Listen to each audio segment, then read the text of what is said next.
الحمد لله الذي خلق الخلائق بإرادته ودحى الأرض بمشيئته ورفع السماء بغير عمد بقدرته الأحد الصمد الذي لم يتخذ صاحبة ولا ولد خلق الخلق وأحصاهم عدد رفع السماء بقدرته بغير عمد بسط الأرض بقدرته على ماء الجمد قسم الرزق فلا ينسى من خلقه أحد ولم يكن له كفوا أحد الحي القيوم علي العظيم جواد الكريم حنان منان فعال لما يريد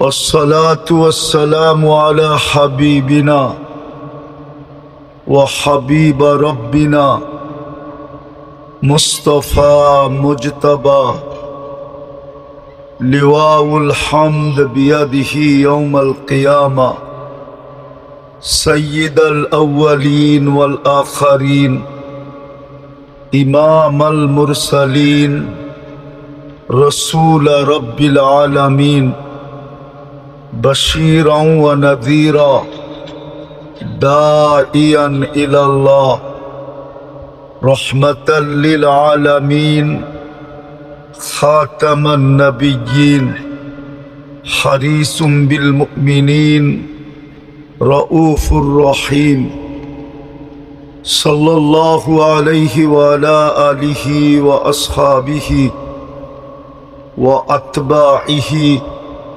صلاة وسلاما كثيرا كثيرا أما بعد فأعوذ بالله من الشيطان الرجيم بسم الله الرحمن الرحيم أفحسبتم أنما خلقناكم عبثا وأنكم إلينا لا ترجعون وقال جل جلاله يا أيها الذين آمنوا اتقوا الله ولتنظر نفس ما قدمت لغد واتقوا الله وقال رسول الله صلى الله عليه وسلم اغتنم خمسا قبل خمس وقال رسول الله صلى الله عليه وسلم سيأتي على أمة زمان يحبون خمسا وينسون خمسا وإلى آخره فقال رسول الله صلى الله عليه وسلم أنا بريء منهم وهم براء مني أو كما قال عليه الصلاة والسلام বাজ হিজলতলি ইসলামিয়া হাফেজিয়া মাদ্রাসা কর্তৃক আয়োজিত উক্ত মাহফিলের সম্মানিত সভাপতি উপস্থিত উলামায়ে কেরাম এলাকার বিভিন্ন জায়গা থেকে আগত মুসলমান ভাইয়েরা বিশেষভাবে যুবকরা যেই পর্যন্ত লাউড স্পিকারের আওয়াজ পৌঁছতেছে যদি শোনার সুযোগ থাকে পর্দার অন্তরালে মা ও বোনেরা কোরআন হাদিস থেকে যতটুকুই তেলাওয়াত করলাম আশা রাখি একই সামনে রেখে অতি অল্প সময় কিছু কথা রাখব সাথে সাথে সকলের কাছে অনুরোধ থাকবে যতটুকু শুনলাম যতটুকু শুনব আর যতক্ষণ শুনব পরিপূর্ণ মনোযোগ দিয়া শুনব আর পরিবেশটাকে বিলকুল নীরব নিঝুম রাখব। দোনোটাই কিন্তু আল্লাহর আদেশ। মাথায় রাখতে হবে আদেশটা কার। বিদায় আদেশকারী যত বড় হয় তার আদেশের গুরুত্ব তত বড় হয়। বিদায় আদেশকারী কিন্তু আল্লাহ। বিদায় মাথায় রাখতে হবে আদেশের গুরুত্বটা কত বেশি। কুরআন বলে ফাস্তামিউ ওয়া আনসিতু। কুরআন বা কুরআনি কথা পরিপূর্ণ মনোযোগ দিয়া শোনা এবং পরিবেশটাকে নীরব নিঝুম রাখা, তাইলেই কিন্তু উপকৃত হয়ে উঠতে পারবো। আর না হলে কথা হইছে এতক্ষণ, সামনেও কথা হইতে থাকবে, প্রোগ্রামটা একসময় পরিসমাপ্তি ঘটে যাবে, কিন্তু যতটুক উপকৃত হওয়া দরকার অতটুক উপকৃত হতে পারবো না। জীবনটা কেটে যাবে, এরকম ভাবেই একদিন দেখতে দেখতে জীবনটা কেটে যাবে। এই জন্য কথা বলার ভঙ্গি বলেন আর প্রশ্ন বলেন, যা খুশি তা মনে করতে পারেন। বুদ্ধিমান ওই ব্যক্তি যে মূল্য থাকতে মূল্যায়ন করে, ও হলো বুদ্ধিমান। মূল্য থাকতে সে হলো বুদ্ধিমান। আর যদি মূল্য থাকতে মূল্যায়ন না করলো, যে সময় মূল্য থাকবে না ওই সময় হাজার মূল্যায়ন করলেও কোনো কাজে দিবে না। উদাহরণস্বরূপ দেওয়া যায়, আমাদের জীবনটার কিন্তু আজকে মূল্য আছে। 60 পাই আর 70 পাই, 80 পাই আর 90 পাই, কিন্তু এই উম্মত বেশি পাবে না, এটাই সত্য। যদি বেশি পাইতো তাহলে আল্লাহর রসুল এই কথা কোনোদিন বলতেন না, আমার উম্মতি বাইনা 60 আও 70। আমার উম্মতের বয়স 60 অথবা 70 হবে। কলিলুম মা ইয়াতাজাওয়াজুন। 70-এর উপরে যারা পাবে তাদেরকে প্রত্যেক এলাকায় হাতের করে গণা যাবে। ঠিক এই এলাকাও যারা 70-এর উপরে আছে তাদেরকে হাতের করে গণা যায়। যে প্রত্যেক বাড়িতে 70-এর উপরে কয়জন আছে। আবারও বলতেছি, পিছিয়ে যাইতেছি, বারবার দৌড়াবো এটা। বুদ্ধিমান ওই ব্যক্তি যে মূল্য থাকতে মূল্যায়ন করে। বুদ্ধিমান ওই যুবক যৌবন থাকতে যৌবনের মূল্যায়ন করে। বুদ্ধিমান ওই নারী যে নারীত্ব থাকতে নারীত্বের মূল্যায়ন করে। ঠিক এরকম পুরুষত্ব থাকতে সে পুরুষত্বের মূল্যায়ন করে। আর মূল্যায়ন না করলে কিন্তু বেনিফিট পাওয়া যাবে না। মূল্যায়ন না করলে মূল্য পাওয়া যাবে না। মূল্য তো জীবন থাকতে জীবনের মূল্যায়ন করা, জীবন থাকতে জীবনের মূল্যায়ন করা, সুস্থ থাকতে দেহের মূল্যায়ন করা।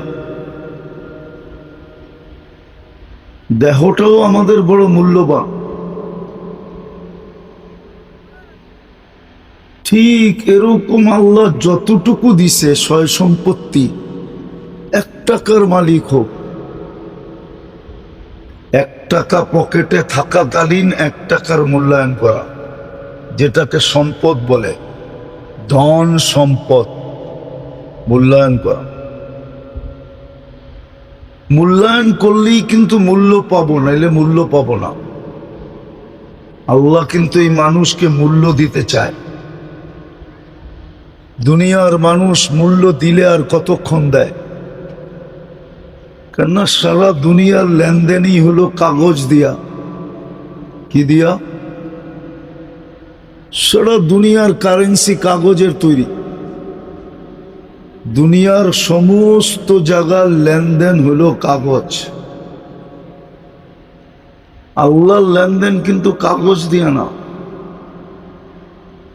আমি একটু ঘুরে ঘুরে আপনাদেরকে নিয়ে যেতে চাইতেছি। আল্লাহর লেনদেন কিন্তু কাগজ দিয়া না। মূল্যায়ন করলে মূল্য পাব। আল্লাহ মূল্যায়ন করবে। যেই তিন জিনিসের মূল্যায়ন করে সেই বুদ্ধিমান। হাদিস এটাই বলে, আল কাইয়িসু মান দানা নাফসা।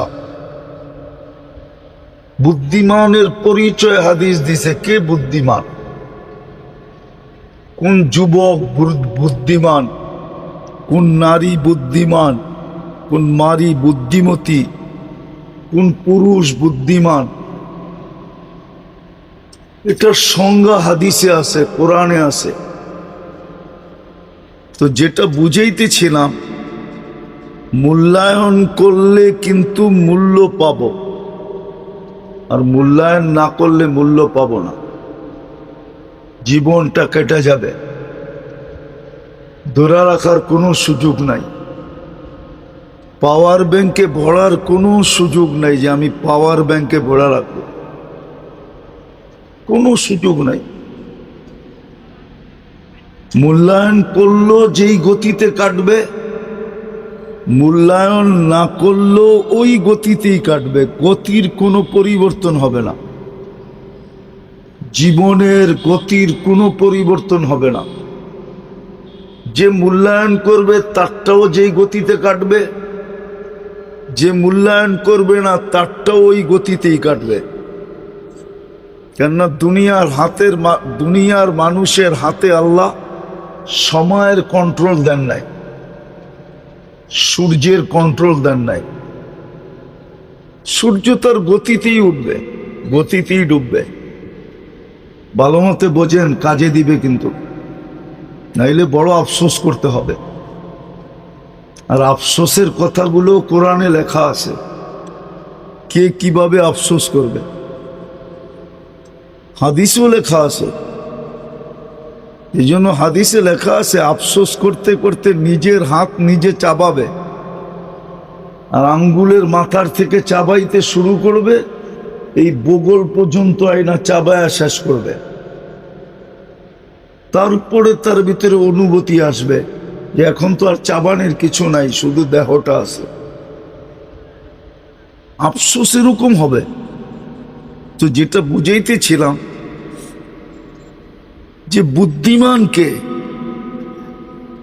বুদ্ধিমান ওই ব্যক্তি যে তিন জিনিসের মূল্যায়ন করে। সর্বপ্রথম হলো নিজের দেহের মূল্যায়ন করে। অঙ্গগুলোর মূল্যায়ন, অঙ্গের কাজের মূল্যায়ন, অঙ্গগুলাকে কিভাবে ব্যবহার করলে আমি মূল্য পাব।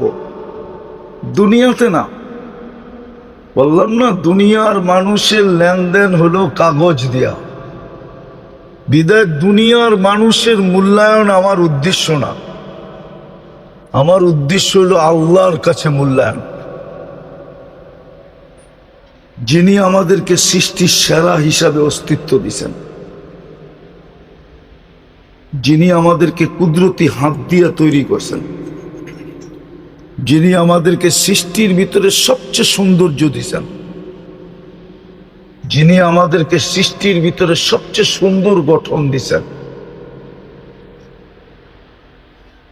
যিনি আমাদেরকে সৃষ্টির ভিতরে সবচেয়ে সুন্দর গঠন দিয়েছেন,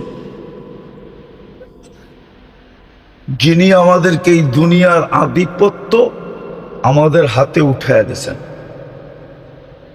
শুধু দুনিয়া দেন না আমাদেরকে, যিনি আমাদেরকে দুনিয়াও দিছেন আখেরাতও দিছেন। কোন সৃষ্টিকে আল্লাহ দুনিয়াও দেন নাই আখেরাতও দেন নাই। যদিও আবেদন ছিল, অনুরোধ ছিল, ফেরেশতাদের আবেদন কিতাবে পাওয়া যায়, অনুরোধ পাওয়া যায় যে ফাজআল্লাহুমুদ দুনিয়া, মানুষকে দুনিয়া দিয়া দেন, ওয়াজআল্লানাল আখিরা, আমাদেরকে আখিরাত দিয়া দেন। এদের যুক্তিও ছিল, কোরআন ওই যুক্তি বর্ণনা দিছে। আতাজালু ফিহা মান ইউফসিদু ফিহা ওয়া ইয়াসফিকুদ দিমা, কেন বানাবেন? জমিনে যাবে, ফিতনা ফাসাদ করবে, জমিনকে রক্তে রঞ্জিত করবে, আপোষে কাটাকাটি, মারামারি, হিংসা বিদ্বেষ সব কিছু করবে এরা। বিদায় এদেরকে দুনিয়া দিয়া দেন। আমরা কখনো নাফরমানি করি নাই, কখনো করব না। আর সত্য এটাই, কোরআন এটাই বলে, লা ইয়াসুনা মা আমারাহুমুল্লাহ, আল্লাহ যা হুকুম দেন এটা নাফরমানি ফেরেশতার করার ক্ষমতা রাখে না।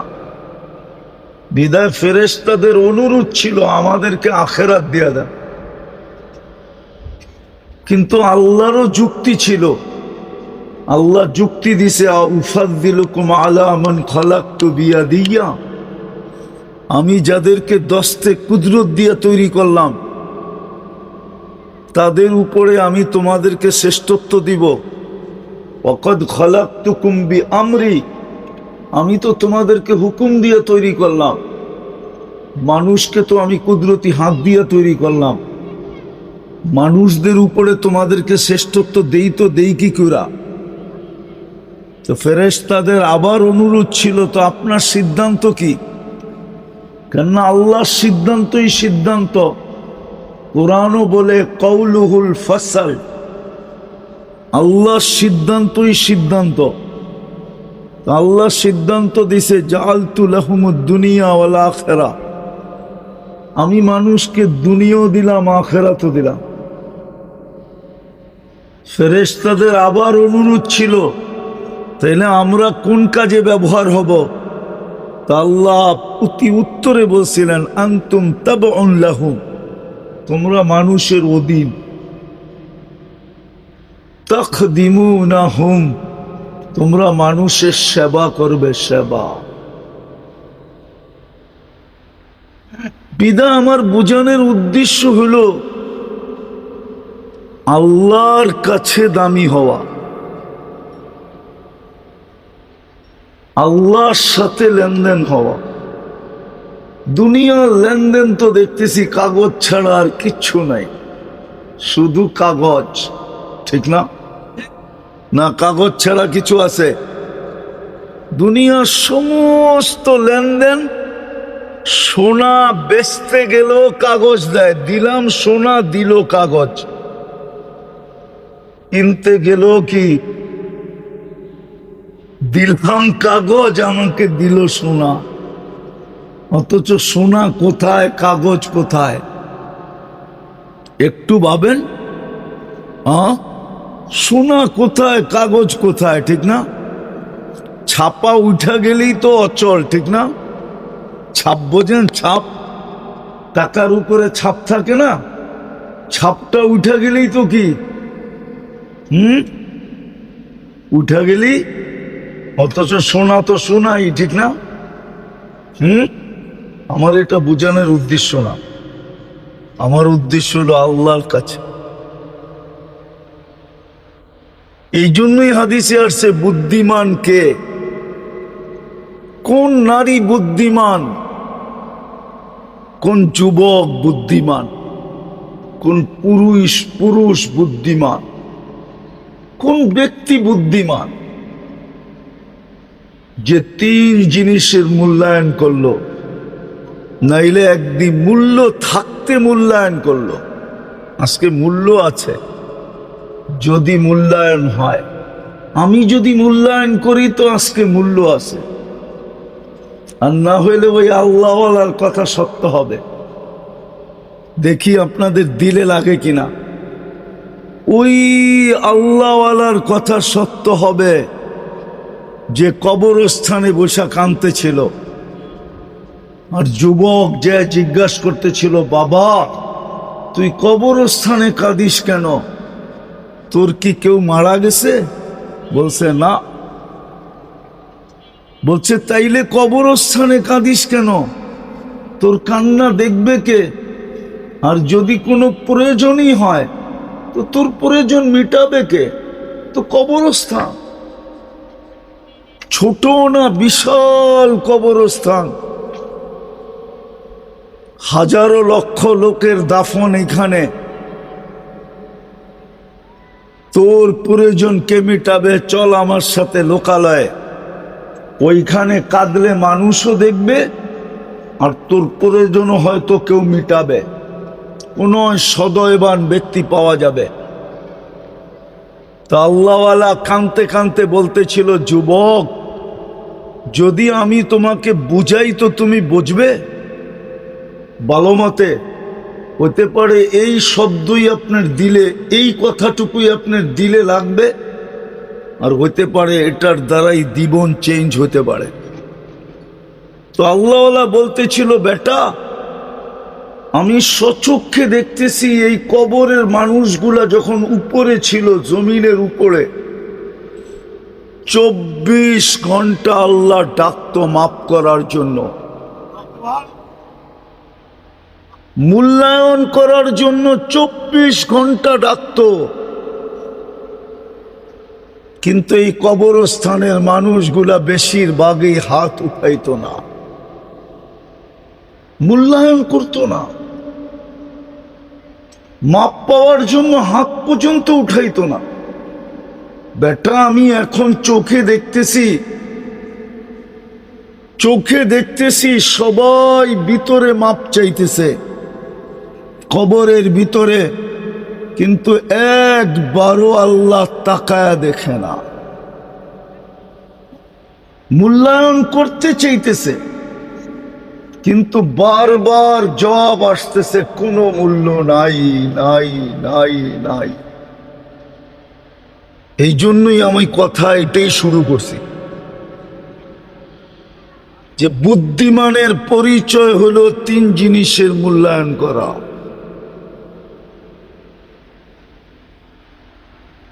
3 জিনিসের যদি মূল্যায়ন করলাম তা আল্লাহ মূল্যায়ন করবেন আমাদেরকে, আল্লাহ মূল্য দিবে। আল্লাহর মূল্য কি এটাও আল্লাহ ঘোষণা দিছে, আমার মূল্য হলো জান্নাত। আমি তোমাকে জান্নাত দিয়া মূল্যায়ন করব, জান্নাত দিয়া, কাগজ দিয়া না।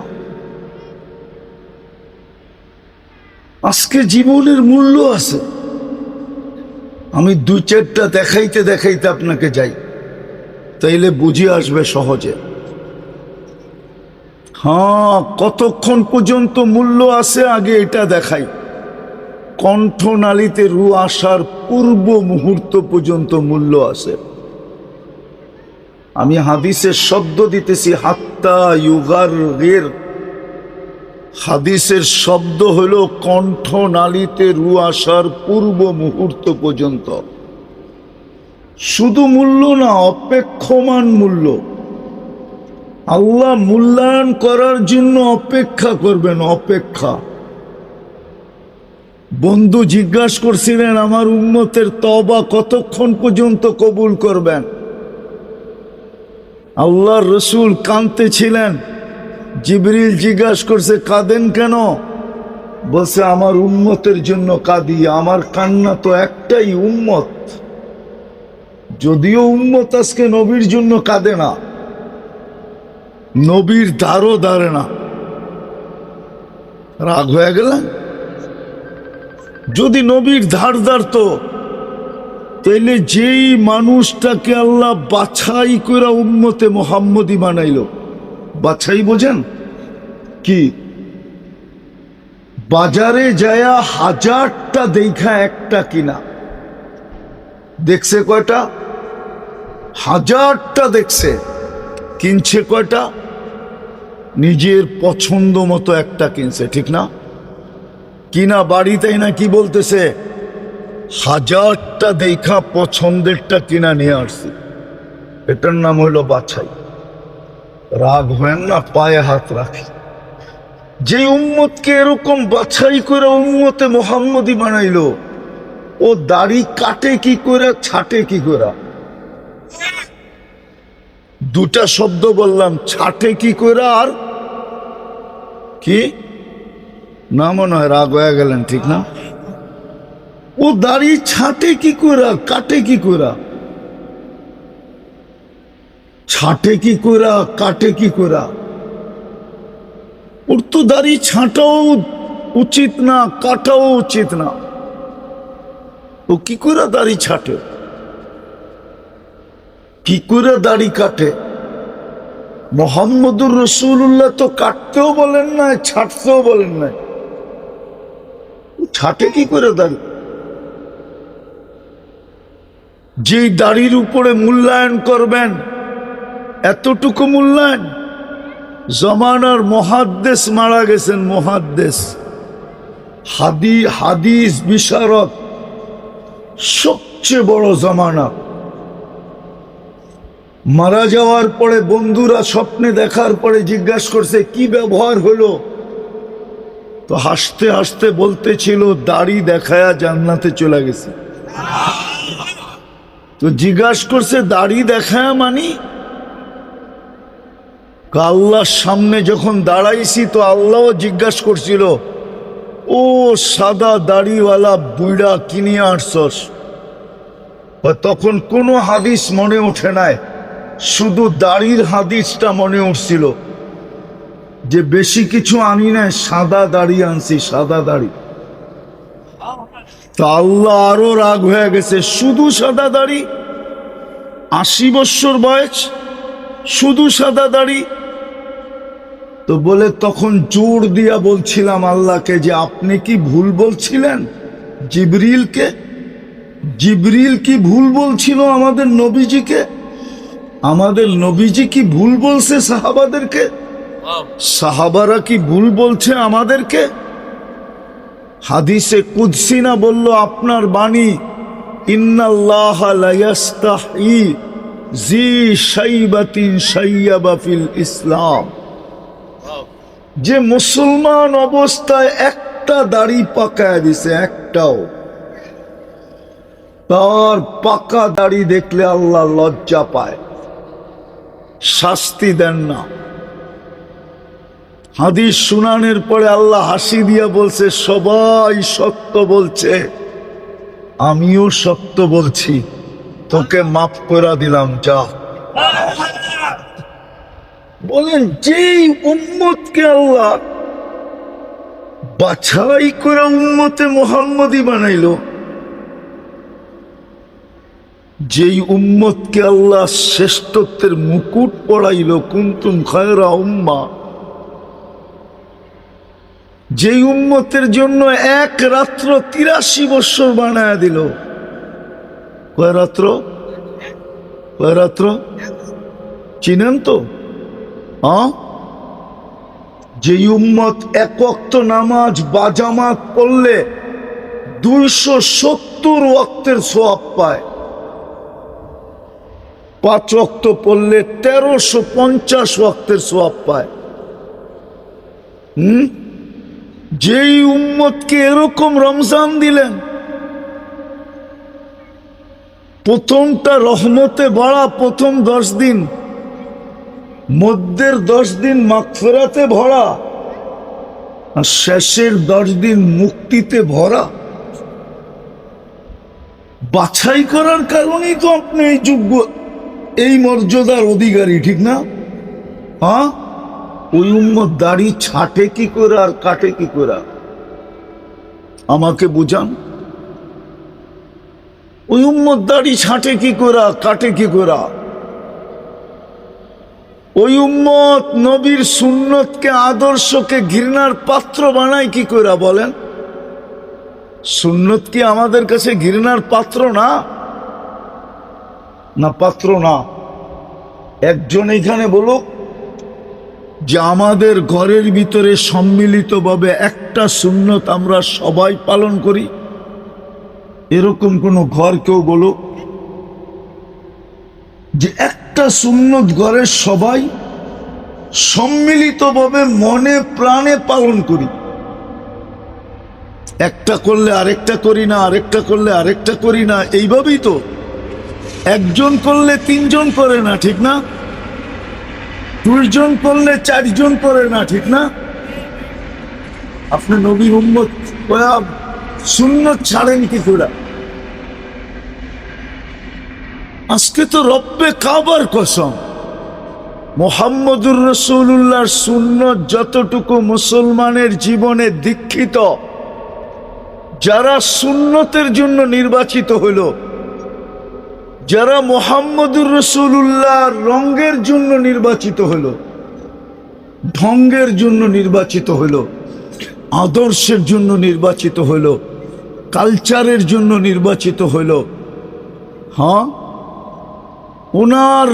ওনার জন্য যারা নির্বাচিত হইল, হুয়াজতাবাকুম, কোরআন বলে আমি তোমাদেরকে নির্বাচিত করছি, নির্বাচিত।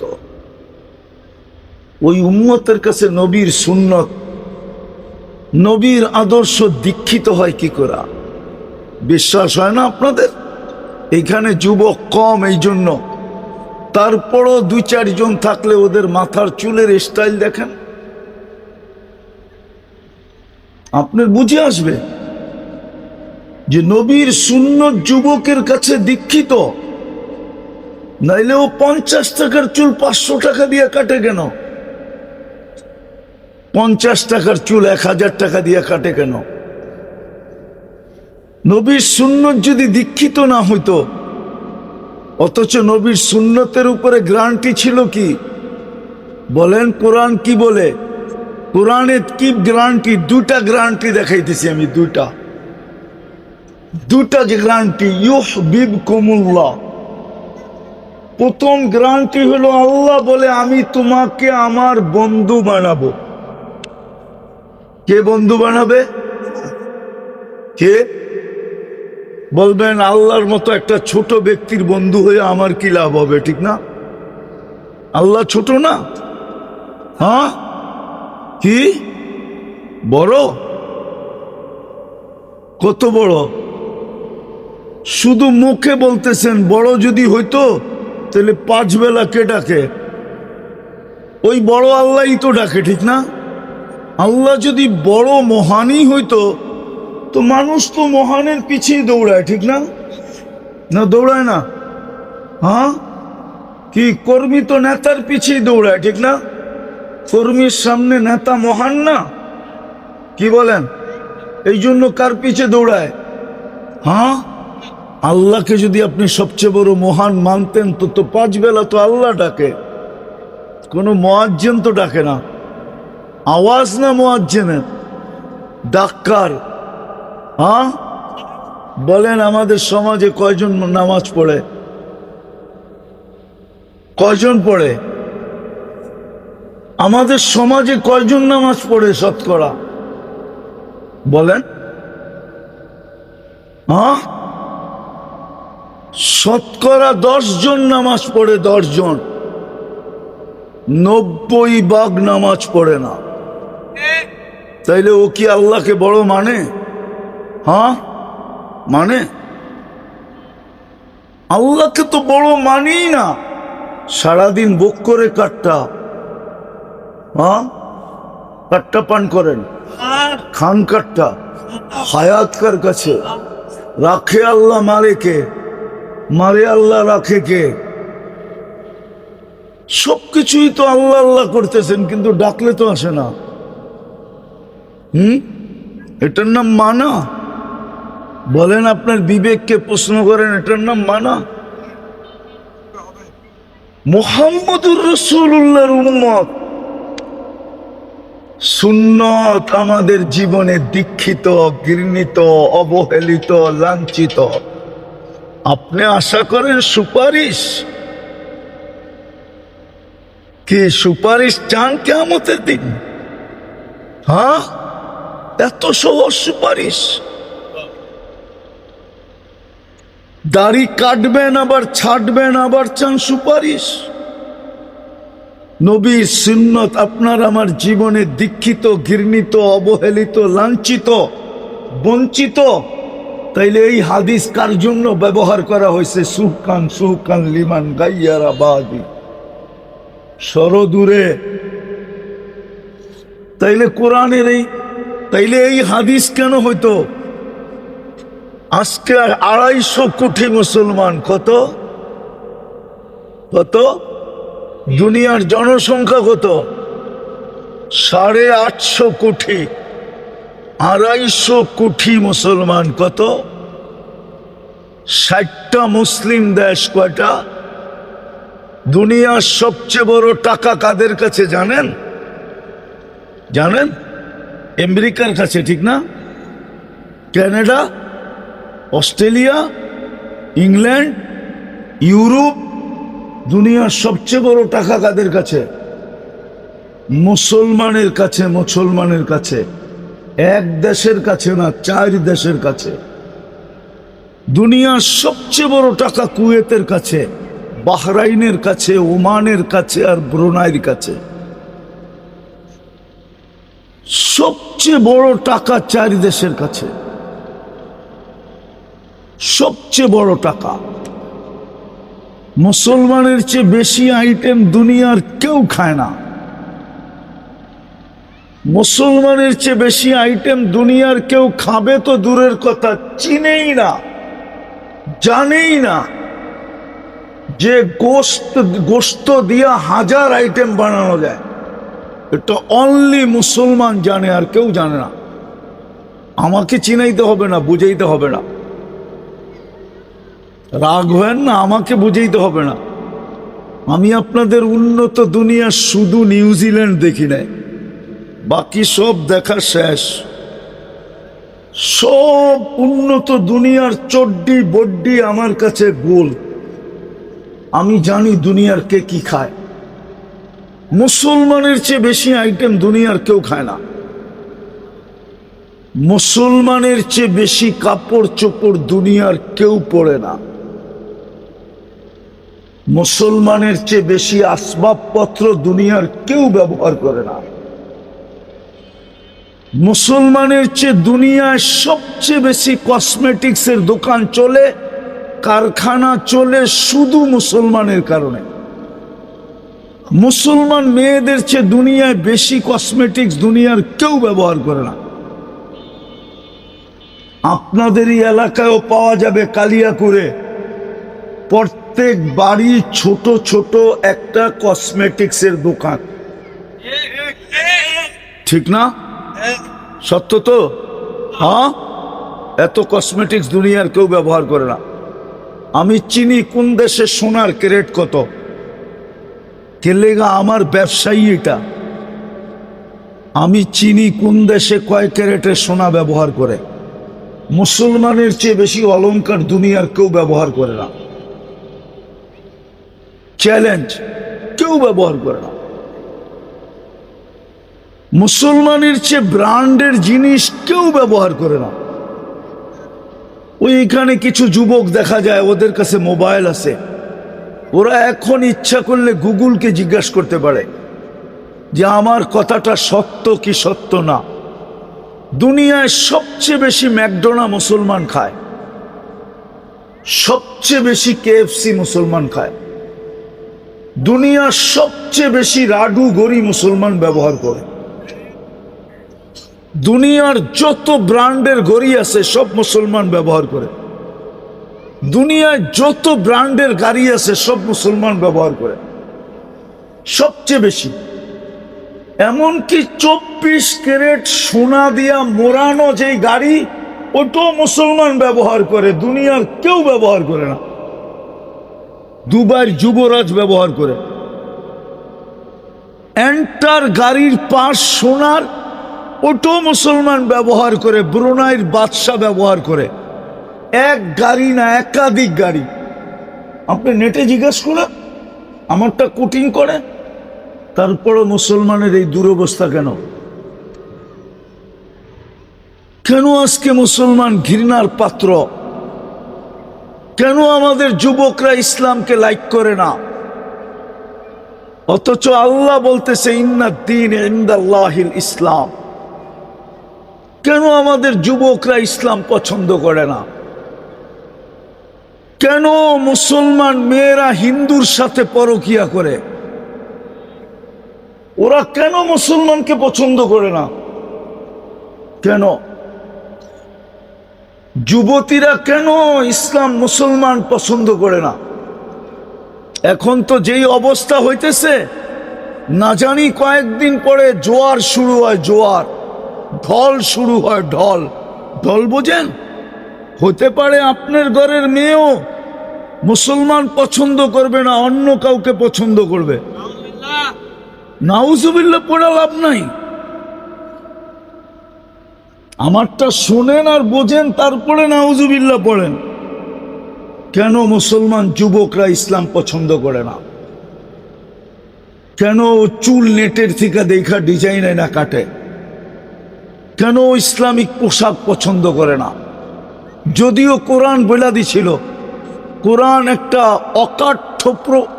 অকাঠ্য নিয়ম দিছিল, পদ্ধতি দিছিল। আল্লাহ বলতে চাইতেছে, যাকে আমি মুসলমানের ঘরে জন্ম দিছি, যাকে আমি সদ ইচ্ছায় উম্মতে মুহাম্মদী বানাইছি, কান খুলা শুনালাও, লান তারদা আনকাল ইহুদ ওয়ালান নাসারা হাত্তা তাত্তাবিয়া মিল্লাতাহুম। কোরআন পড়তেছি না অন্য কিছু পড়তেছি? হুজুররা কি বলে? কোরআন তো। হ্যাঁ, লান তারদা আনকাল ইহুদ। আল্লাহ বলে কান খুলা শুনানে, যাকে আমি মুসলমানের ঘরে জন্ম দিছি আর উম্মতে মুহাম্মদী বাছাইকৃত ভাবে বানাইছি, তুই যদি 100% ওদের দলে চলে যাস, তারপরও তোর জন্য ওদের দিলে বালুর কণা পরিমাণ ভালোবাসা জন্ম হইতে আমি আল্লাহ দিব না, না, না, না, না। ভালোবাসা কে পয়দা করে? কে? কে? হ্যাঁ, যদি ভালোবাসা আল্লাহ পয়দা না করতেন, দুশ্মনী আল্লাহ পয়দা না করতেন, উদাহরণ দিব, বুঝবেন? হ্যাঁ হ্যাঁ, ওই সংসারে তালাক হয় কি কইরা? একজন আরেকজনের কোনো অঙ্গ নাই যেটা না দেখছে, একজন আরেকজনেরটা দেখার পরে তালাক হয় কি কইরা? আপনি আমাকে বুঝান। আরে মনে হয় বুঝাইতে পারি নাই। কি বুঝছেন? গভীরভাবে বুঝেন না আপনি আমার কথাটা। একজন আরেকজনের কোনো অঙ্গ কি লুকায়িত ছিল না তার সামনে প্রথম রাত্রের থেকে, ঠিক না? ওইখানে তালাক হয় কি করে? ওইখানে তো কোনোদিন তালাক হওয়ার কথা ছিল না। তালাক ভাবতে গেলেই তো ভাবতো যে আমার সব অঙ্গই তো ওর দেখা, ওর সব অঙ্গই তো আমার দেখা। তালাক দেই তো দেই কি কইরা, নেই তো নেই কি কইরা? বোঝা গেল দুশ্মনী আল্লাহ পয়দা করে।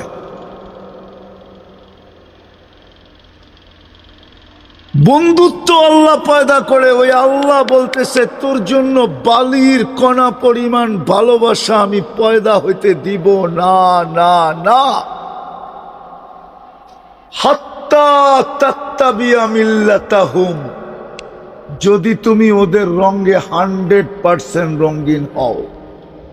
বিধা আমি যুবকদেরকে বুঝাইতে চাইতেছি, যুবক যতই ওদের রঙে রঙিন হও।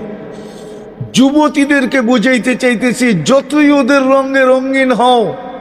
আপনাদেরকে বুঝাইতে চাইতেছি, যতই ওদের রঙে রঙিন হন। মা বোনদেরকে বুঝাইতে চাইতেছি, যতই ওদের রঙে রঙিন হই। আল্লাহ কসম খায় বলতেছে, লান তারদা। আপনি আরবি গ্রামার বোঝেন না? লান কি জিনিস? লান তারদা। আল্লাহ বলে কখনো না, কশিন কালেও না। এটা সম্ভবই না, ইম্পসিবল। তোমার জন্য বালুর কণা পরিমাণ ভালোবাসা আমরা জন্ম হতে দিব না, না, না। আমি প্রমাণ দিতে পারি আপনাদেরকে। বলেন তো সিরাজউদ্দৌলা কার কারণে হারছে? বলেন তো মির্জাফরকে কে মারছে? ব্যবহার করছে ব্রিটিশ।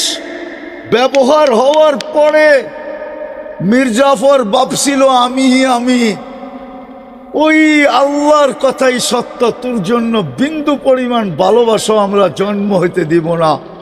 ওই ইংরেজের হাতেই মির্জাফরদের জীবন গেছে। আচ্ছা, এটা বহুত পুরান কাহিনী, নতুন শোনামু। সাদ্দামকে ধরায়া দিছিল কে? বলেন। ওরই তো বডিগার্ড, মুসলমান না খ্রিস্টান? হ্যাঁ, ও কোথায়? আমেরিকা বাস করে? ওই বডিগার্ড কই? হ্যাঁ, 2 দিন পরে তো ও নাই। আল্লাহ বলে তোর জন্য হইতে দিব না। বরং ওরা এই বইলা মারবে যে তুই নিজের জাতির সাথে যখন গাদ্দারি করছিস, ডলারের লোভে, পদের লোভে, তাহলে তুই আমাদের সাথেও গাদ্দারি করবি। থাকবে না বাঁশ, বাজবে না বাঁশি, আমরা তোকে রাখবো না, বাঁশিও কোনোদিন আর বাজবে না। আমাদের যুবকরা তো, যুবতীরা, আমার সমাজ তো সুন্নতের বিরুদ্ধে। আজকে মুসলমানের দুরবস্থা তো এই জন্যই। আল্লাহর রসুল 1400 বছর আগে বলে গেছেন, একদিন আসবে হুম বুরাআউ মিন্নি ওয়া আনা বারিয়্যুম মিনহুম, তোমরা আমার ধার ধারবে না, আমার চোখের পানির ইজ্জত তোমরা রাখবে না, আমার পেটের পাথরের ইজ্জত তোমরা রাখবে না, আমার তায়েফের মাইরের ইজ্জত তোমরা রাখবে না, আমার দান শহীদের ইজ্জত তোমরা রাখবে না, আমি যে 23 বছর কাঁদছি আমার কান্নার ইজ্জত তোমরা রাখবে না, আমি যে দুনিয়ার থেকে কাঁদতে কাঁদতে গেছি এটার ইজ্জতও তোমরা রাখবে না, আমি যে কবরে এখনো তোমাদের জন্য কাঁদতেছি এটার ইজ্জতও তোমরা রাখবে না, আমি যে কবর থেকে কাঁদতে কাঁদতে উঠবো এটাও তোমরা জানবে না, আমি যে কিয়ামতের মাঠে মাকামে মাহমুদ পাওয়া সত্য, আমি 1 সেকেন্ডের জন্য বৈশা দেখবো না চ্যাটটা কিরকম বানাইলেন। বলুক আপনাদের টাঙ্গাইলের কালিয়াকুরের ওলামারা যে আল্লাহ রসুল 1 সেকেন্ডের জন্য ওই চেয়ারে বসবে, প্রমাণ করুক কোনো আলেম। বলেন, জিজ্ঞাসা করেন, আপনাদের এখানের আলেমই আছে, 1 সেকেন্ডের জন্য বসবে না, শুধু হাতলের উপরে হাত রেখা দাঁড়ায় থাকবে। আল্লাহ রসুল বলছে হাতলে দাঁড়ায়, হাত রেখা কেন দাঁড়ায় আছেন? চেয়ার তো আপনার, বসেন। ওই চেয়ারটাও আবার কার পাশে? কুরসির পাশে। কার পাশে? আল্লাহর চেয়ারের পাশে। হায়, মানুষকে তো দেখি সেলফি তোলার জন্য পাগল হয়ে যায় নেতার লগে, ঠিক না? রাগ হয়ে গেলেন? আবার ওটা পোস্টার বানায় আবার ছাপায়া ছাড়তে থাকে, ঠিক না? দেখছো তোমার সেলফিটা কার লগে? আমি যদি আল্লাহর দুনিয়ার ভাষায় বলি তো আল্লাহ তো বলছে আমার পাশে চেয়ার রাখলাম, কয়টা সেলফি তুলবেন তোলেন। কুরসির পাশেই তো থাকবে মাকামে মাহমুদ, না দূরে থাকবে? কিয়ামতের দিন জিজ্ঞেস করেন ওলামাদেরকে, কিন্তু বসে তো দেখবে না। বলবে যে 3 জায়গায় ছুটবে, ও বসবে কি করে? আমি তো অঙ্গীকার দিয়ে আসছি হাউজে কাউসারে উম্মতের জন্য অপেক্ষা করব, পিপাসিত উম্মত আসতে দেরি, আমি পান করাইতে দেরি করব না।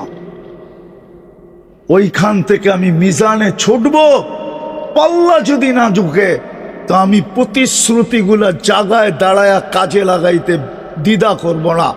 সেই প্রতিশ্রুতি কি? কিয়ামতের মাঠে আল্লাহ 1.25 লক্ষ নবী, 312 জন রসুল, এমনকি জাতির পিতা, আদি পিতা আদমকে পর্যন্ত এই এখতিয়ার দেন নাই।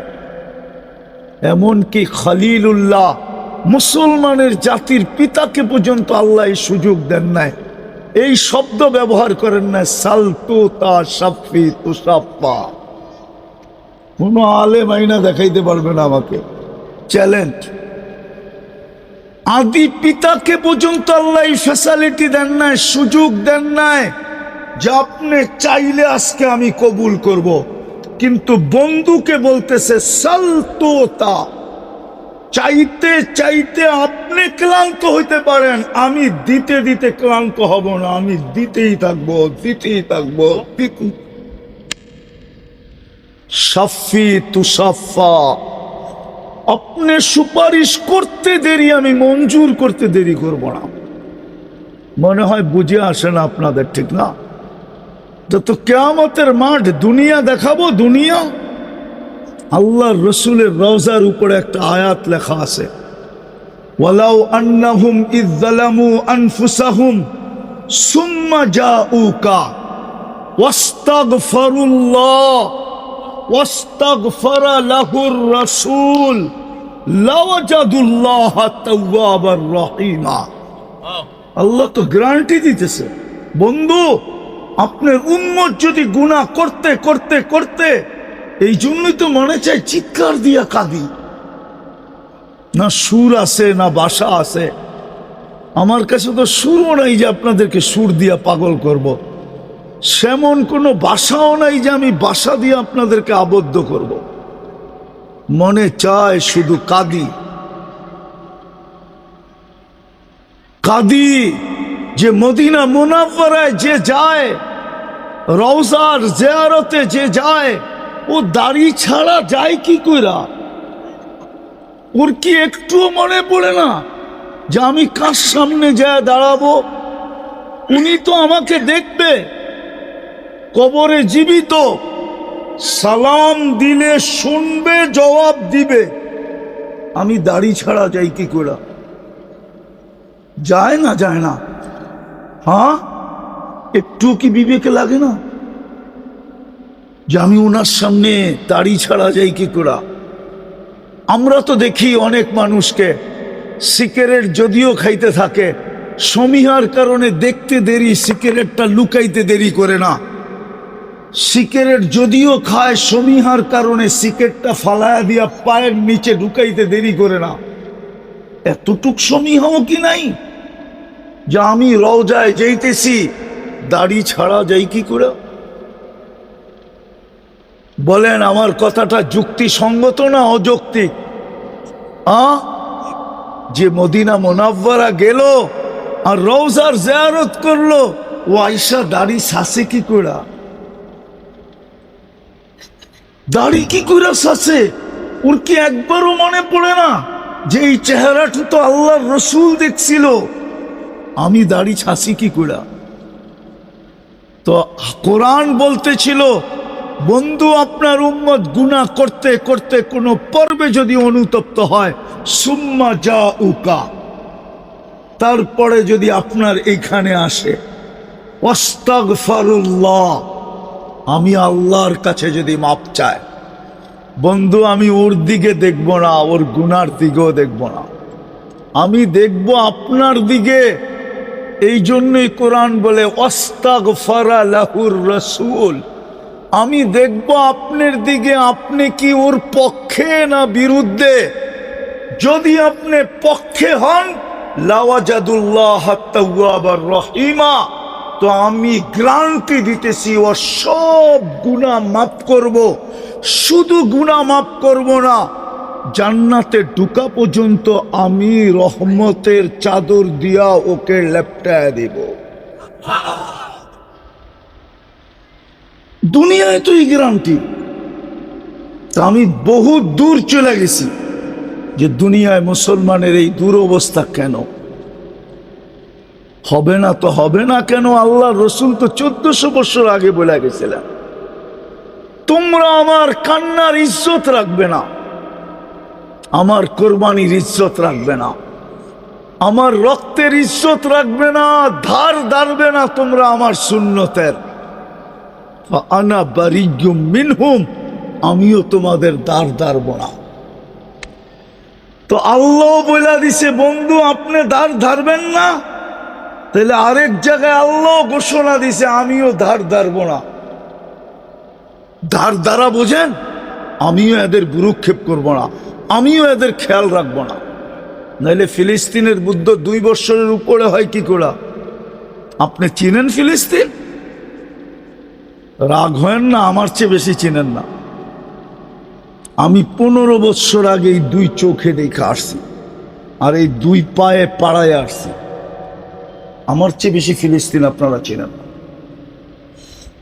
ফিলিস্তিনের যুদ্ধ 2 বছর, ফিলিস্তিন মাটির সাথে মিশা যেতেছে, একদিন মানচিত্র থেকে বিলুপ্ত হয়ে যাবে।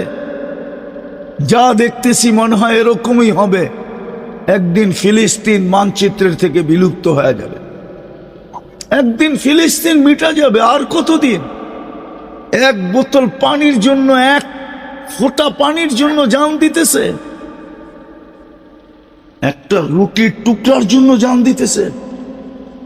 হাজার হাজার ট্রাক দাঁড়ায় আছে, দুনিয়ার কারো সাহস নাই একটা ট্রাক ঢুকায় দিবে, একটা পানির বোতল ফিকা মারবে। আপনি কি দেখতেছেন না মিডিয়ায়? কেন ফিলিস্তিনের এই দুরবস্থা? ফিলিস্তিনে তো ইব্রাহিম আলাইহিস সালাম ঘুমায়, নবীরা তো কবরে জীবিত থাকে। আমি তো চিনি ফিলিস্তিনের কোন জায়গায় ইব্রাহিম আলাইহিস সালাম ঘুমায়। ওই গ্রামের নাম কি? ওই গ্রামের নাম হইল ওয়াদি খলিল। ওয়াদি মানি গ্রাম, খলিল মানি ইব্রাহিম খলিল, ইব্রাহিম খলিল আলাইহিস সালামের গ্রাম। ওই ফিলিস্তিনে তো মুসা আলাইহিস সালাম ঘুমান, উনি তো কবরে জীবিত। কাল্লামাল্লাহু তাকলিমা, যার সাথে আল্লাহ কথা বলছেন, যিনি আল্লাহর সাথে কথা বলছেন। ফিলিস্তিনে তো মুসা আলাইহিস সালামের শ্বশুরের ঘুমায়, শুআয়ব আলাইহিস সালাম। আমি তো দেখা আসলাম চোখে। মুসা আলাইহিস সালামের সবচেয়ে বড় গুরুত্বপূর্ণ শিষ্য, ছাত্র, মুরিদ, খলিফা ইউশা বিন নুন, যিনি মুসা আলাইহিস সালামের পরে নবী হয়েছেন, উনি তো ঘুমাইতেছে ফিলিস্তিনে। 70 জন নবী, এই 4 জন 5 জন ব্যতীত আরো 70 জন নবীর কবর এখনো চিহ্নিত আছে। আর কিতাব উঠাইলে কিতাব বলে দিয়ারুল আম্বিয়া, 4 নবী ছাড়া সমস্ত নবীর জন্মস্থান হলো বেশিরভাগ নবীর 70 না 80% নবীর জন্মস্থান ফিলিস্তিন। 1.25 লক্ষর ভিতর থেকে 45,000 সাহাবা এখনো ঘুমায় ফিলিস্তিনে। ওই জমিনে 2 বছর যুদ্ধ কেন? আরেকটা মজার ব্যাপার, দুনিয়ার সবচেয়ে বেশি আবাবিল বাস করে ওইখানে। সারা দুনিয়ায় যত আবাবিল আছে তার চেয়ে বেশি আবাবিল বাস করে ফিলিস্তিনে। আল্লাহ আবাবিলকে হুকুম দিলেই তো পারেন, নাইলে আমার দেশের মশাগুলাকে হুকুম দেখ। হাসেন কেন? নমরুদকে কি মশা দিয়ে ধ্বংস করেন নাই? না করেন নাই? মশার ইতিহাসে তো একটাই মশা পাওয়া যায় যার বয়স ছিল 400 বছর। মশা তো 72 ঘন্টার বেশি বাঁচে না। দুনিয়াতে একটা মশা যাকে আল্লাহ 400 বছর বয়স দিয়েছিলেন, যেটা নমরুদের মাথার ভিতরে ঢুকছিল। পাল্লা সমান করার জন্য সেজদার সাথে 400 বছর, আর জুতার বাড়ির সাথে 400 বছর। যেদিন পাল্লা সমান হয়েছে ওদিন একবারই কাহিনী শেষ। যাকে রাখছিল মাথার ভিতরে জুতা দিয়ে বেড়ানোর জন্য, যতক্ষণ বাড়ি দেয় ততক্ষণ মশা চুপ থাকে, বাড়ি বন্ধ করলেই কামড়ানি শুরু করে। তো একজন নিযুক্ত করছিল তুই সারাদিন বাইরাবি। 400 বছর বাইরানের পরে ও ভাবছে আর কত বাইরামো, তোর বউ পোলাপানো তো আছে, নিজের চাহিদাও তো আছে, থাকবে না বাঁশ, বাজবে না বাঁশি, একবারই কাহিনী শেষ। নমরুদের রাজত্ব ছিল 800 বৎসরে, কোনো অপোজিশন ছিল না। তো মশা দিয়ে তো কি আল্লাহ ধ্বংস করলেন। আমাদের দেশের কিছু এলাকার মশা তো আছে মোটামুটি চড়াই পাখির সমানই বড়, ঠিক না? আপনাদের এখানে মনে হয় নাই এত বড়টা, ঠিক না? কিন্তু বাংলাদেশে তো আছে, দেখছেন না? দেখেন না? কিছু অঞ্চলের মশা আছে এই বড় বড়, ঠিক না? ওটিরই হুকুম দিলেই তো হয়। মশা তো আল্লাহর সৈনিকের অন্তর্ভুক্তই, এই দুরবস্থা কেন? ওই আল্লাহর রসুলের কথা সত্য, হুম বরাআউ মিন্নি ওয়া আনা বারিয়্যুম মিনহুম। এরা আমার ইজ্জত রাখবে না, আমিও এদের দাঁড় ধারব না। আল্লাহ বলে আপনিও এদের দাঁড় ধারবেন না। তারপরে আল্লাহ নিজেই বলছে ফামুতু বিআইয়ি আউদিয়াতিন আনতামুতু ফালা ইউবালি বিকুমুল্লাহু বালা। লম্বা হাদিসকে আমি শর্ট করে বললাম। আল্লাহ বলে তোমরা মরো, যেখানে মনে চায় যায়া মরো, যেমনে মনে চায় সেমনে মরো। মুতু বিআইয়ি আউদিয়াতিন আনতামুতু ফালা ইউবালি বিকুমুল্লাহু বালা। শুনে নাও, আমি আল্লাহ তোমাদের দিকে তাকাবো না। কেননা বন্ধুই যখন মুখ ফিরায় নিছে, আমি তোমাদের দিকে মুখ করার কোনো প্রশ্নই ওঠে না। আজকে ফিলিস্তিনের দুরবস্থা এই জন্য। তো আমি যেটা বুঝাইতেছিলাম শুরুতে, আমি শেষ জায়গায় চলে আসছি, আর লম্বা করার সুযোগও নাই। মেরে ভাইও, মেরে আজিজো, মেরে দোস্ত, বুদ্ধিমানের পরিচয় দেন। বুদ্ধিমান ওই ব্যক্তি যে 3 জিনিসের মূল্যায়ন করল। আজকে মূল্য আছে, মূল্যায়ন করেন, নাইলে ওই আল্লাহওয়ালার কথা সত্য হবে যেখান থেকে বাহির হয়ে গেছিলাম। যে চোখে দেখতেছি যখন জমিনে ছিল 24 ঘন্টা আল্লাহ মূল্যায়নের জন্য ডাকতেন, 24 ঘন্টা মাফ করার জন্য ডাকতেন, 24 ঘন্টা জান্নাত দেওয়ার জন্য ডাকতেন। হায় হায়, জান্নাত তো এই উম্মতের জন্যই তৈরি করছিলেন। আমার বিবেক তো বলে, বুদ্ধি তো বলে, আমার যুক্তি তো বলে, আমার তর্ক তো বলে জান্নাত এই উম্মতের জন্যই তৈরি হয়েছিল। নাইলে আপনি যুক্তি দিয়া বুঝেন, কিয়ামতের দিন জান্নাতে জানেওয়ালাদের কাতার হবে 120টা। কয়টা?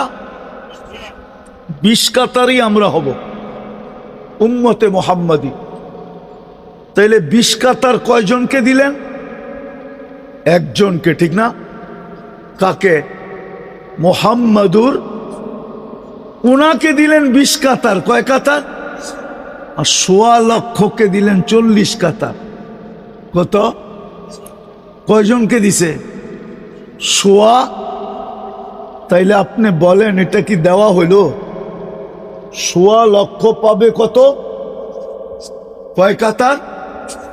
এটা কি দেওয়া হইল? হ্যাঁ, তাইলে মনে হয় এটা সান্ত্বনা পুরস্কার। আমি সান্ত্বনা পুরস্কার বলতে পারি। এটা কি অনেক সময় হয় না সান্ত্বনা পুরস্কার দেয়?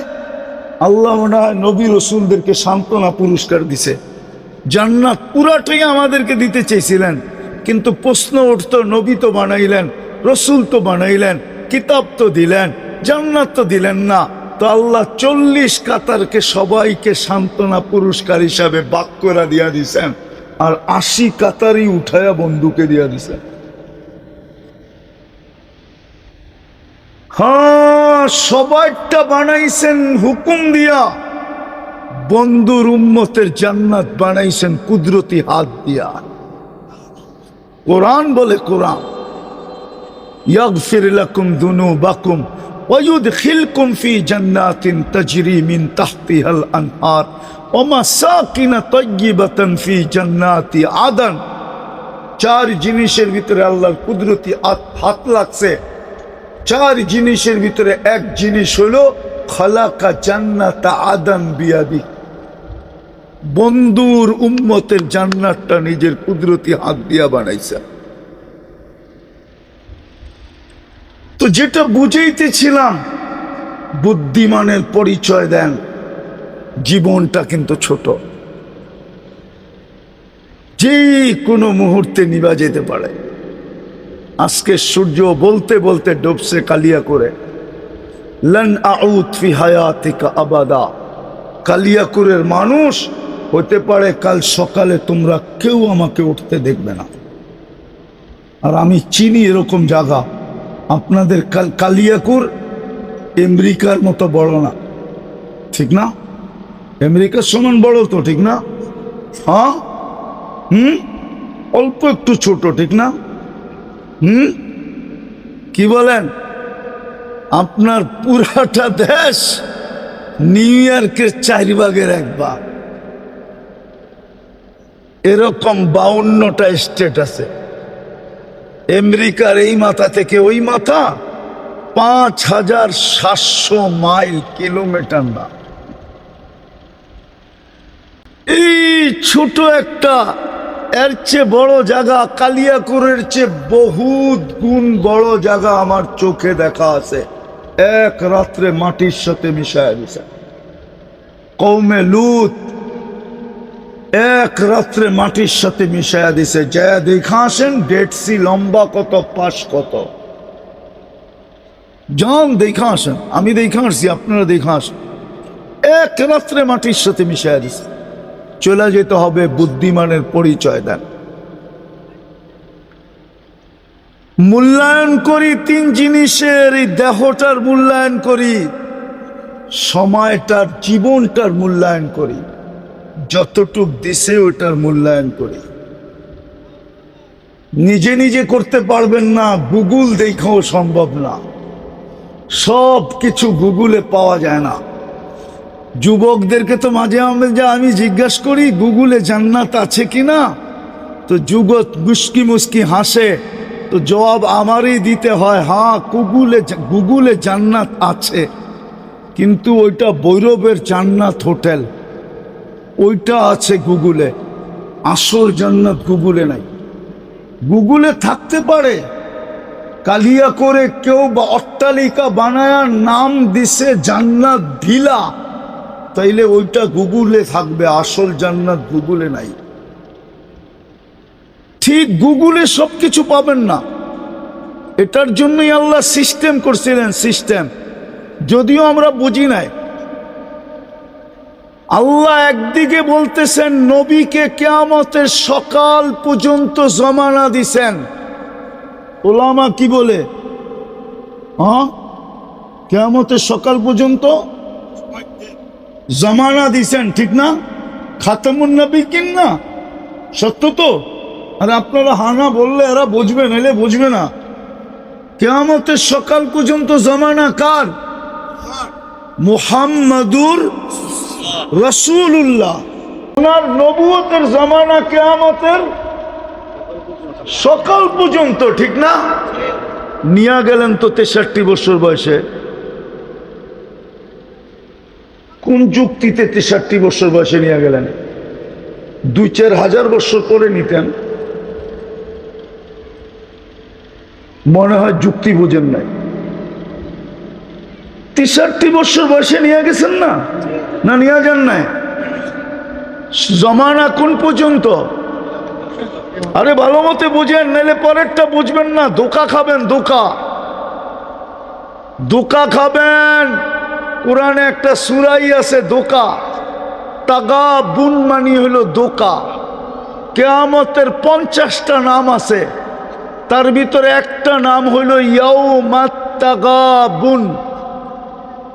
তোমার সমস্ত ধোকাগুলাকে ওই দিন আমরা উন্মোচিত করব, যে তুমি কি কি দ্বারা ধোকা খাইলে সব তোমার সামনে উন্মোচিত করে রাখবো।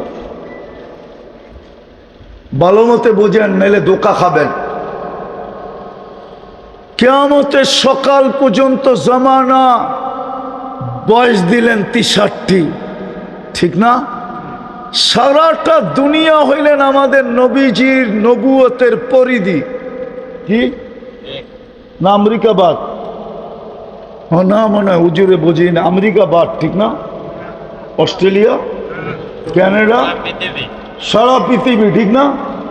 কিন্তু জমিনি সফরে তো তবুকের আগে গেলেন না। আল্লাহকে যদি বলি জমিনি উপরের সফরে আরো সে গেছে, এটা আমি মানি, কিন্তু জমিনের সফরে তো তবুকের আগে যান নাই। সত্য তো? তবুকের আগে যান নাই। আল্লাহ কি পারতেন না? অথচ কোরআনে আছে সুলাইমান আলাইহিস সালাম সকালে 1 মাসের রাস্তা ঘুরে আসতেন। 1 মাসের পরিধি রাস্তা এক সকালে মর্নিং ওয়ার্কে ঘুরে আইতেন। আমি মাইনা নিলাম ওটা মর্নিং ওয়ার্ক ছিল, শরীর স্বাস্থ্য ভালো রাখার জন্য। হ্যাঁ, রওয়াহুহা গুদুহা শাহরুন ও রওয়াহুহা শাহরুন। আবার বিকালে 1 মাসের রাস্তা আমাদের নবীজিকে দিলে কি হইতো? যে সকালে একবার দুনিয়াটা চক্কর দিত, বিকালে একবার চক্কর দিত। আল্লাহ পারতেন না? পারতেন না? হ্যাঁ, পারতেন না? পারতেন না? দুনো প্রশ্নের জবাব আল্লাহ একটা দিয়া দিছে আমাকে। বলছে বেওকুফ, যদি 2500 বছর বন্ধুর বয়স দিতাম তাইলে বেওকুফ এখন চলতেছে 1447, তাইলে তুই নায়েবে রসুল হইতি কোত্থেকা? তুই নায়েবে রসুল হইতি কোত্থেকা? না মানে হুজুর হইতো। আল্লাহ রসুল যদি 5000 বছর বাঁচত তা আমরা নায়েবে রসুল হইতাম কোত্থেকা? হইতাম? হ্যাঁ, আল্লাহ বলে বেওকুফ, তুই নায়েবে রসুল হইতি কোত্থেকা? দ্বিতীয় নবী যদি সারা দুনিয়ায় ঘুরত, বেওকুফ তুই কালিয়াকুরের দায়িত্ব পাইতি কোত্থেকা? এই জন্য আমি শেষ জায়গায় চলে আসছি। 3 জিনিসকে মূল্যায়ন করেন যদি বুদ্ধিমান হতে চান। কিন্তু মূল্যায়ন কেমনে হবে? গুগল দিয়া পড়া যাবে না। মূল্যায়ন করতে হলে ওদের কাছে যেতে হবে। একটু আগেই বলছি, যাদেরকে আল্লাহ নির্বাচিত করছেন হক্কানি আলেম ওলামা আল্লাহওয়ালা, এরা নির্বাচিত। এদের কি আল্লাহ দোকান খোলার অনুমতি দিছে? এদের কাছেই দোকান আছে। আপনি কিভাবে 3টাকে সুরক্ষিত করলে আপনি বুদ্ধিমানের পরিচয় পাবেন, বুদ্ধিমান হবেন, আর আল্লাহ আপনাকে আমাকে জান্নাত দিয়া মূল্যায়িত করবে, জান্নাত দিয়া কিনবে। এটা আল্লাহর ওয়াদা, ইন্নাল্লাহ আশতারা। বিদায় মোটা মোটা 3টা কথা বলতেছি। যদি বুঝে আইসা থাকে তওবা করতে রাজি? তাইলে কে কে রাজি দেখি? তাইলে বলেন আল্লাহ অতীত থেকে তওবা করলাম। নামাজ। দ্বিতীয়, আজকের থেকে একটা অভ্যাস করে যে আমি ঘুমানোর আগে উঁচু করতে হবে না, জায়নামাজ বিছাইতে হবে না। আপনি দরকার হইলে ল্যাপের ভিতরে ঢুইকা বলেন, ঘুমানোর আগে শুধু হাত দুটা উঠায়া বলেন যে আল্লাহ আমি মাপ চায়া ঘুমাইলাম। কি বলবেন? আল্লাহ আমি, শব্দটা বলেন, আল্লাহ আমি মাপ চায়া ঘুমাইলাম। কেননা হইতে পারে আপনি ঘুমাইলেন আর সকালে উঠলেন না, চির নিদ্রা হয়ে গেল। এই জন্য পায়ে হাত দিয়ে বলি, যুবকদেরকেও বলতেছি, তুমি সারাদিন কি করো এটা আমার বিষয় না। আল্লাহ আমাকে তোমার জন্য চৌকিদার বানায় নাই। প্রত্যেকের জন্য আল্লাহ 3 ধরনের চৌকিদার দিছেন। কিরামান কাতিবিন ইয়ালামুনা মা তাফআলুন, মা মিন কওলিন ইল্লা লাদাইহি রাকিবুন আতীদ। সারাদিন যা আমরা বলি এটা 2 ফেরেশতা অডিও করতেছেন। ইয়ালামু খাইনাতাল আয়ুনি ওয়া মা তুখফিস সুদূর, এটা স্বয়ং আল্লাহ নিজে সুরক্ষা করতেছেন যে আমি চোখের ইশারায় কি বুঝাইতে চাইতেছি আর আমি দিলে দিলে কি ভাবতেছি এটা স্বয়ং আল্লাহ মনিটরিং করেন, স্বয়ং আল্লাহ সুরক্ষা করেন। বিদায় যুবক, তোমার উপরে আমার চকিদারির প্রয়োজন মনে করি না। তুমি সারাদিন কি করলা আমার এটা বিষয় না। আমার বিষয় তুমি ঘুমানোর সময় আল্লাহর কাছে হাত উঠায়া ঘুমাইলা কিনা। পায়ে হাত দিয়া বলবো, অভ্যাস অঙ্গীকার করেন। যুবকদেরকে বলবো যে আজ থেকে আমি ঘুমানোর আগে হাত দুটা উঠায়া শুধু এতটুক বলবো, আল্লাহ আমি মাপ চায়া ঘুমাইলাম। পারবেন? কে কে পারবেন? নামাজ সর্বশেষ আজকের থেকে অঙ্গীকার করেন। কসম খোদার, আমার কাছে প্রমাণ আছে, আমি সব জায়গায় প্রমাণ দিতে চাইতেছি না। আমি এই পর্যন্ত শতবার বলছি সবার ভিতরে, যেই দিন পর্যন্ত মুসলমানের জুমার জামাত আর ফজরের জামাত সংখ্যায় সমান না হবে, ওই দিন পর্যন্ত মুসলমানের বিজয়ের পালা শুরু হবে না। না না না না। আপনি ভাবেন আল্লাহর ঘর খালি থাকবে? বলেন, আপনাদের এই হিজলতলির ধনীরা কি হিজলতলি থাকে? আরে জোরে বলেন, কই থাকে? কোথায় থাকে? শহরে, ঠিক না? কেন? কেননা সে ভাবে আমার ছেলে পেলেকে মানুষ করতে হবে, আমাকে উন্নত সমাজের সাথে সংযুক্ত হবে। আমি এই গ্রামে থাকলে উন্নত লোকেরা আমার গ্রামে আসবে না, আমার ছেলে মেয়ের বিয়ে শাদীর প্রবলেম হবে। আমার গ্রামে শিক্ষা প্রতিষ্ঠান তেমন নাই, যাতায়াতে আমার জন্য যাতায়াতে আমাকে অনেক পয়সা খরচ করতে হবে, অনেক দুর্ভোগের শিকার হইতে হবে। আল্লাহ আমাকে পয়সা দিছে, আমি গ্রামে থাকবো কেন? আমি কমসে কম হাইওয়ের পাশে যেয়ে থাকি, কি কালিয়াকুর প্রপারে থাকি, ঠিক না? আরো পয়সা হইলে ঢাকা যেয়ে থাকি, আরো পয়সা হইলে গুলশান যেয়ে থাকি, আরো পয়সা হইলে আমেরিকা যেয়ে থাকি। তো মানুষ যদি উন্নত হয় আর পয়সাওয়ালা হয় তো গ্রাম ছেড়া শহরে যায়, ঠিক না? সত্য তো? হ্যাঁ। তাহলে আল্লাহ বুঝি গরিব, আল্লাহ বুঝি অনুন্নত? হ্যাঁ। তাহলে ওনার ঘরটা আপনাকে গ্রামে দিল কে লেগা? ওটা কার ঘর? হ্যাঁ।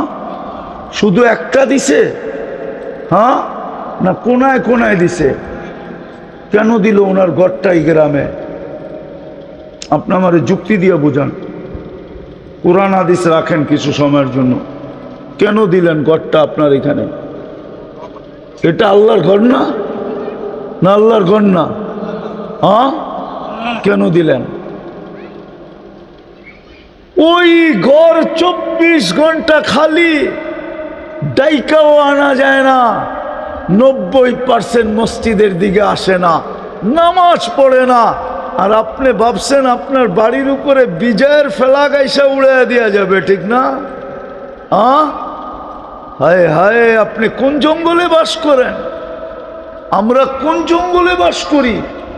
এই জন্য পায়ে হাত দিয়া বলি, যতদিন পর্যন্ত জুমার ফজর সমান না হবে, আমার কথা লেখা রাখেন, ততদিন পর্যন্ত মুসলমানের বিজয়ের পালা শুরু হবে না না না না। এই জন্য পায়ে হাত দিয়ে বলি, আজকের থেকে নামাজ ছাড়বো না না না না। পাক্কা? পাক্কা? হ্যাঁ। আল্লাহ আমাদেরকে তৌফিক দান করেন। আলেম ওলামার কাছে যে শিখবেন তো? হ্যাঁ হ্যাঁ। না এটা বলবেন যে আমরা তো ইমামও চালাই, আমরা মাদ্রাসা চালাইও, আমরা আবার হুজুর চালাই, আমরা আবার হুজুরদের কাছে শিখতে যাবো। কি বলেন? হ্যাঁ, হুজুরদের সাথে শিখতে যাবো, আবার মোবাইলে চলে যাবে। কিন্তু একটা কথা বলবো, আবার বিতর্ক শুরু হয় কিনা বলবো। আচ্ছা বলেন তো, প্রজাতন্ত্রের কর্মচারী কারা? হ্যাঁ, হ্যাঁ হ্যাঁ, সমস্ত সরকারি অফিসার যারা বলে এরা সব কার কর্মচারী? হ্যাঁ, প্রজাতন্ত্র কারা? জনগণ, ঠিক না? কিন্তু ওসি সাহেবরে তো স্যার কইতে কইতে যে মুখ দিয়া ফেনা তুলা ফেলেন। স্যার বলেন কেন? উনি তো আপনাদের কর্মচারী। হ্যাঁ, কর্মচারীকে কেউ স্যার বলে নাকি? হ্যাঁ, আপনি দি ওসির ওইখানে যে স্যার বলতে বলতে ফেনা উঠে ফেলেন। ডিসির কাছে গেলে তো কোনো কথাই থাকে না। হ্যাঁ, লঙ্গি পর্যন্ত ঢিলা হয়ে যায়, ঠিক না? হ্যাঁ, এসপির কাছে গেলে তো আরো ঢিলা হয়ে যায়, ঠিক না? আর্মি দেখলে তো পায়খানা পর্যন্ত করে দেয়, ঠিক না? ওরও তো প্রজাতন্ত্রের কর্মচারী, ঠিক না? ওইখানে তো কন্যা আমাগো কর্মচারী স্যার কমুকের লেগা। হুজুর দেখলে এরকম বলেন কেন যে আমরা হুজুর চালাই, এদের কাছে শিখতে যাবো? মাদ্রাসা তো আমরা চালাই, মসজিদ আমরা চালাই, হুজুররা আমাগো কাঁধে থাকে, হুজুরগো কাছে কেন শিখতে যাবো? এইখানে এই প্রশ্ন আনেন কেন? প্রশ্ন আনলে সব জায়গায় আনেন,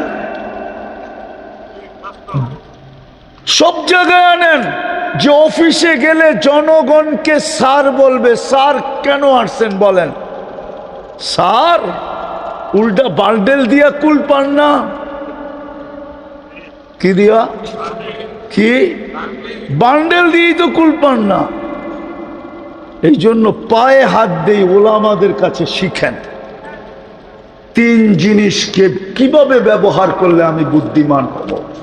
আল্লাহ আমল করার তৌফিক দান করেন।